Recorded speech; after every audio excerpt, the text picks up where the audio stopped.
chào tất cả quý vị khán giả của đài VBS Canada TV. Trái tim của mỗi người con dân Việt khi phải từ bỏ quê hương ra đi đều mang nặng một nỗi niềm của những người Việt tị nạn lưu vong.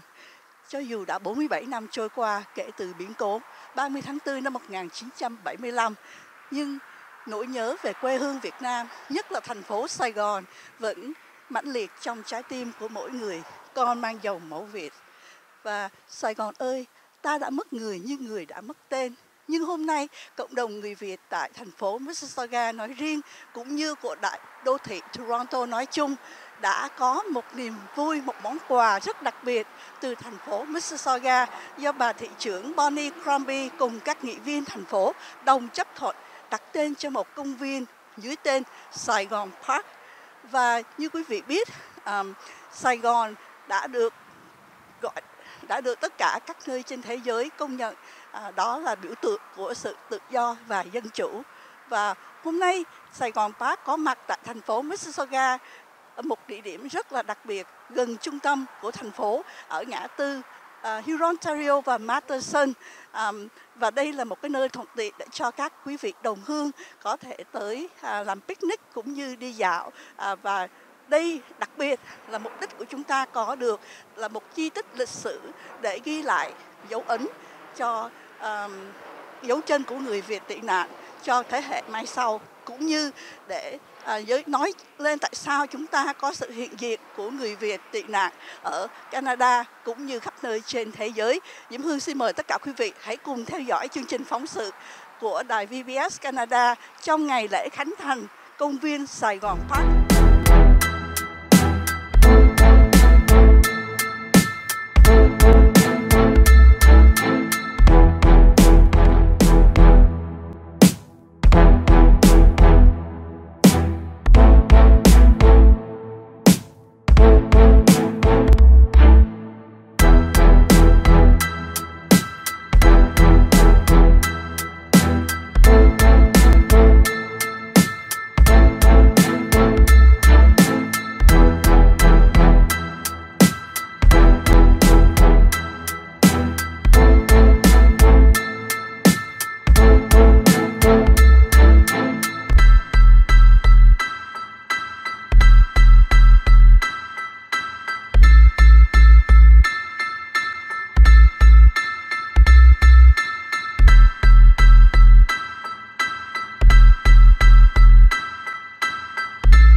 Once again, ladies and gentlemen. Welcome, everyone.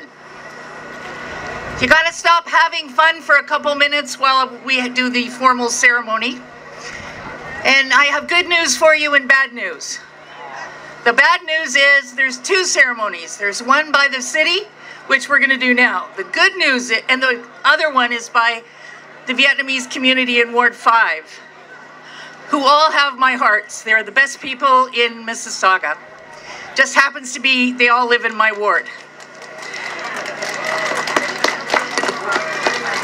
Now, that was the bad news, two ceremonies. The good news is ours is very short and yours will be much longer and much more enjoyable. I'd like to welcome everyone to this gorgeous park on a completely perfect day. My name is Carolyn Parrish. I'm the councillor for Ward 5. And I'd like to begin today's ceremonies by reading the land acknowledgement with which the city starts all its meetings. We acknowledge the lands which constitute the present-day city of Mississauga as being part of the treaty lands and traditional territory of the Mississaugas of the Credit First Nation, the Haudenosaunee, and the Huron-Wendat First Nation. We're now going to stand, please. You're all standing anyway. We're going to stand for the national anthem.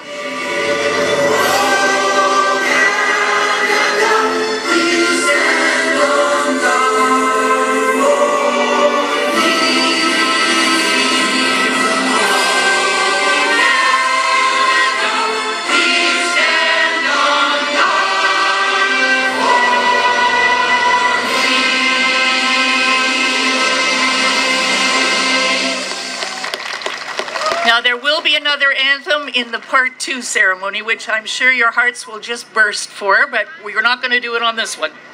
I'd like to welcome everyone to this delayed opening to a park that's been open actually since 2019. You'll see what we call the lake. It's a storm pond, and it's supposed to catch runoff water. And there was a big truck accident, and it was filled with oil. So in 2019, it did its job. We cleaned it up.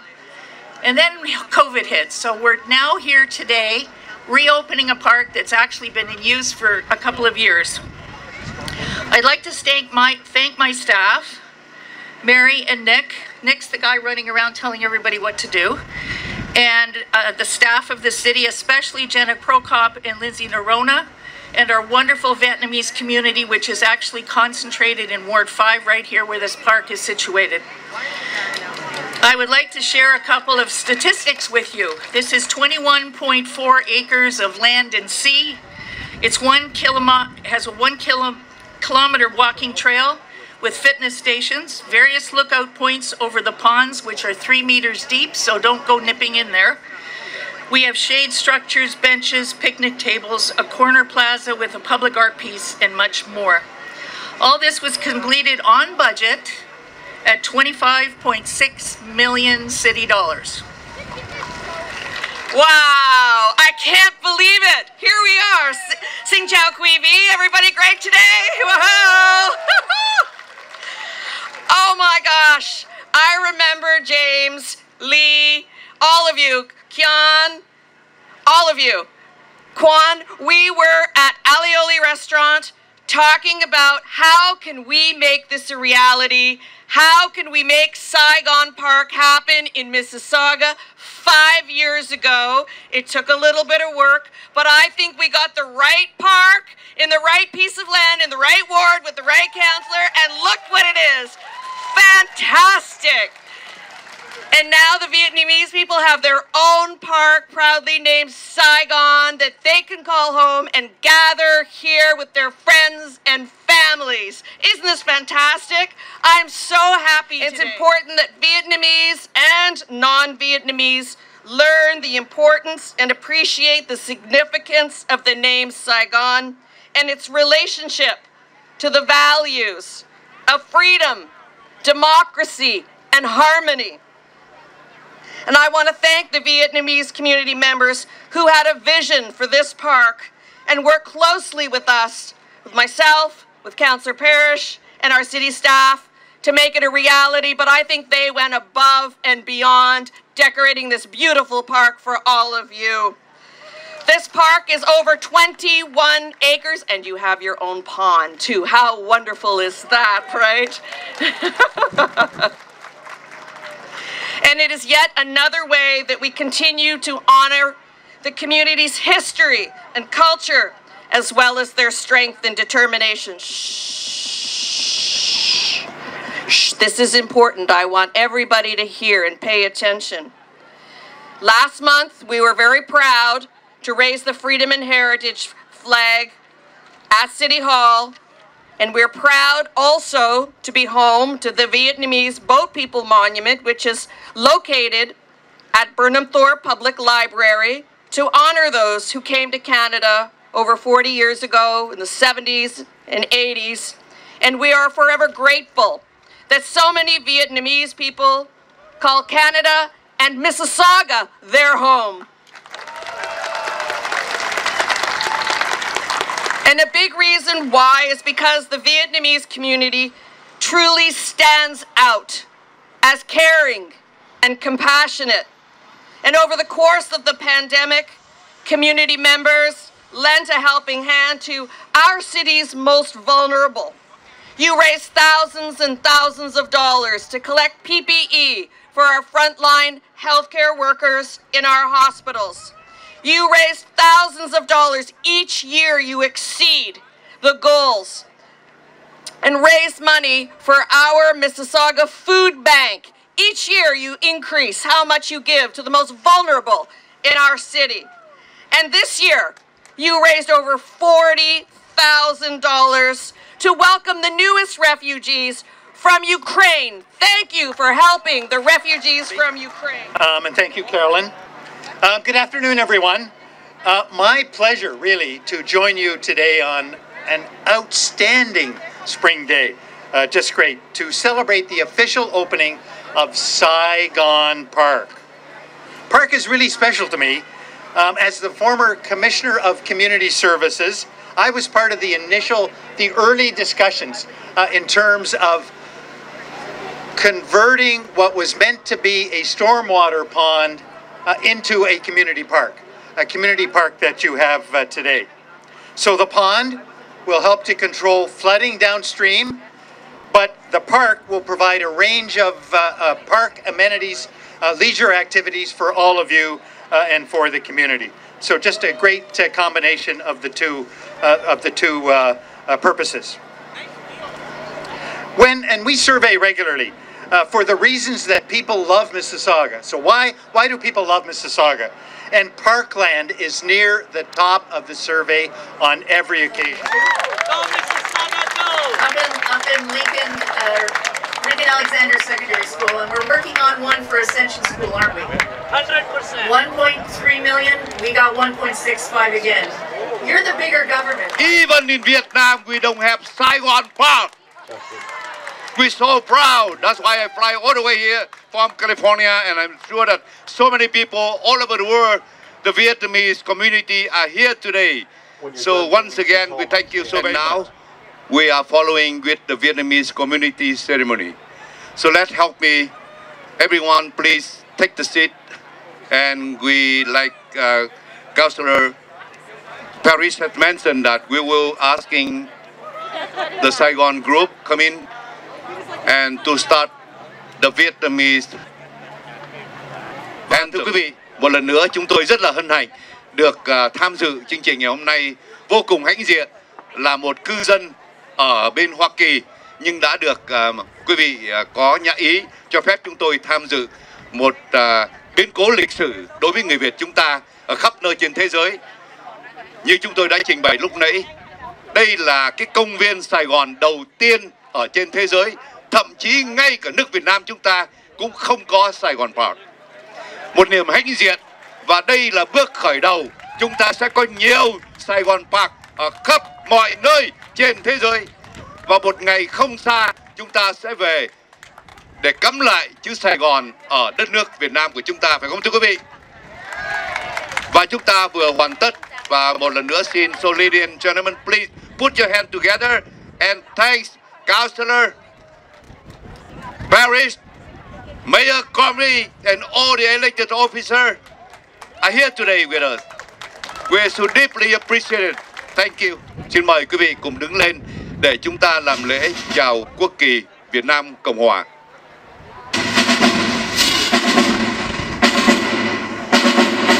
Xin tất cả quý vị cùng hát theo.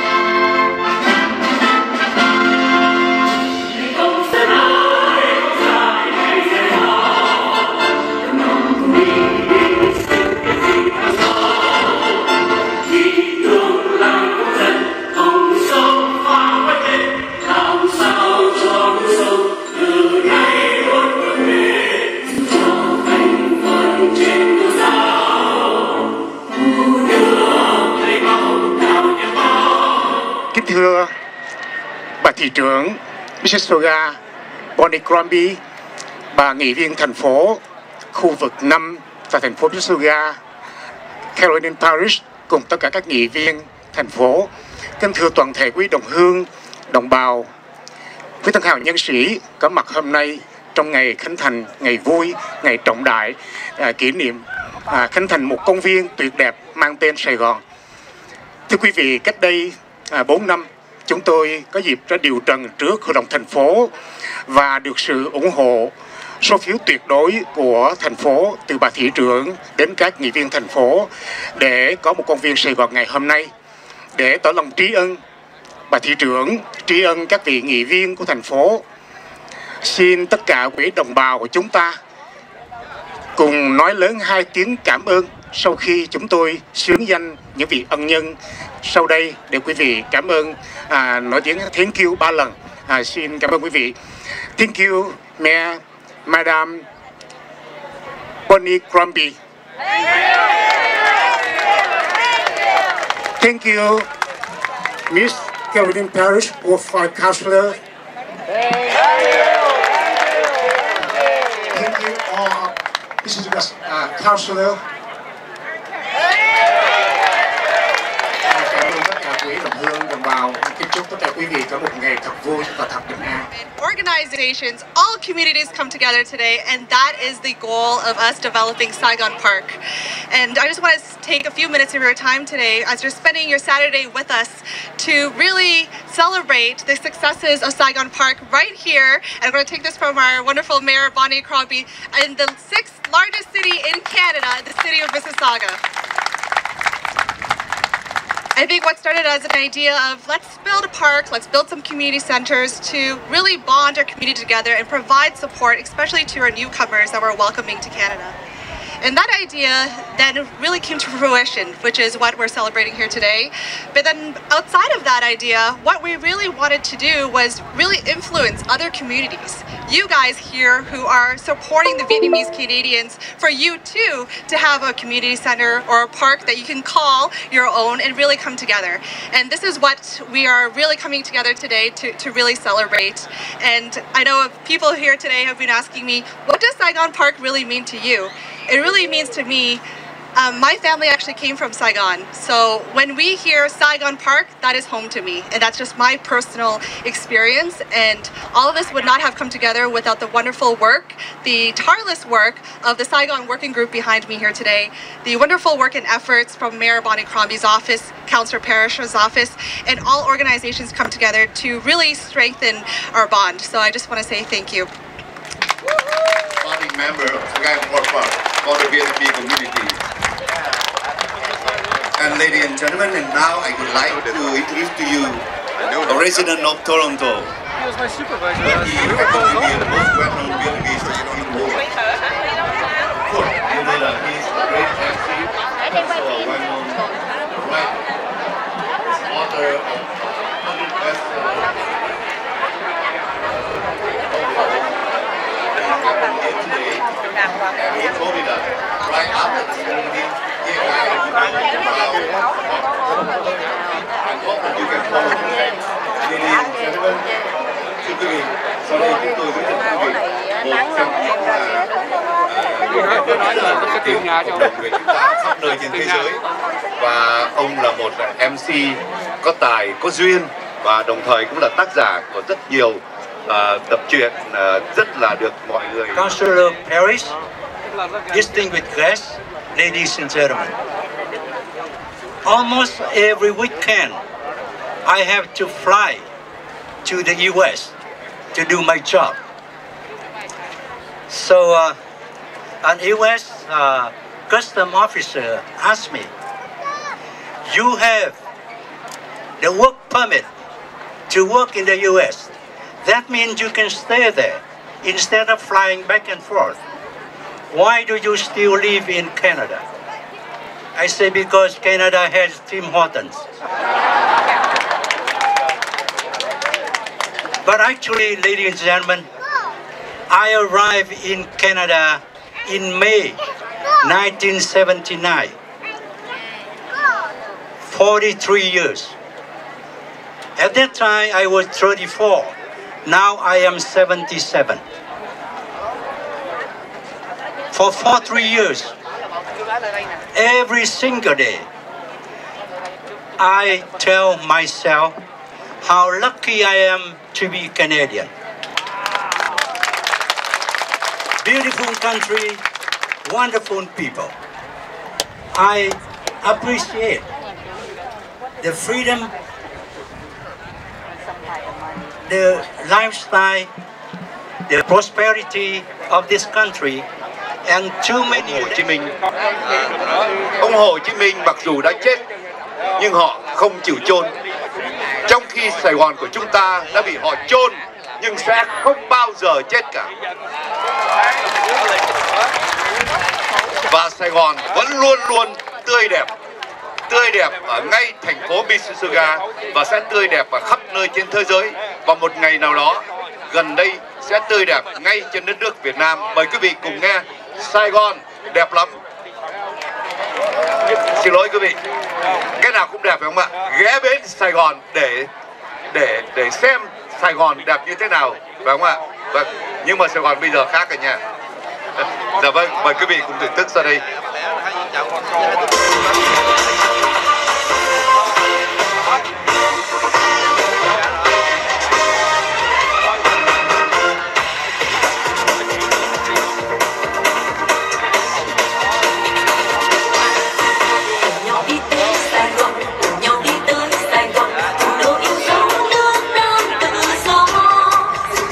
để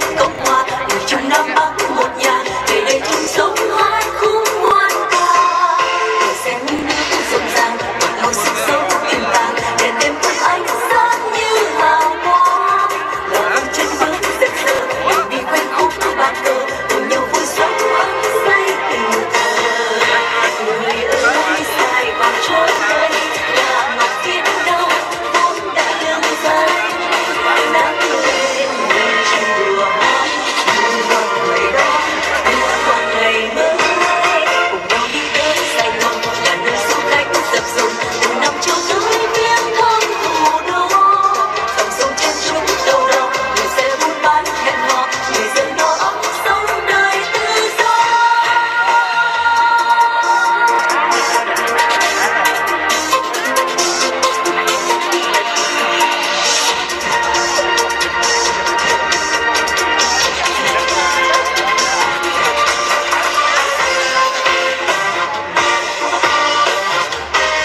mới theo dõi xong những sinh hoạt trong ngày lễ khánh thành công viên Sài Gòn Park tại thành phố Mississauga, và Diễm Hương rất là mong mỏi chúng ta sẽ có thêm rất là nhiều những công viên được mang tên Sài Gòn như vậy trong những ngày sắp tới.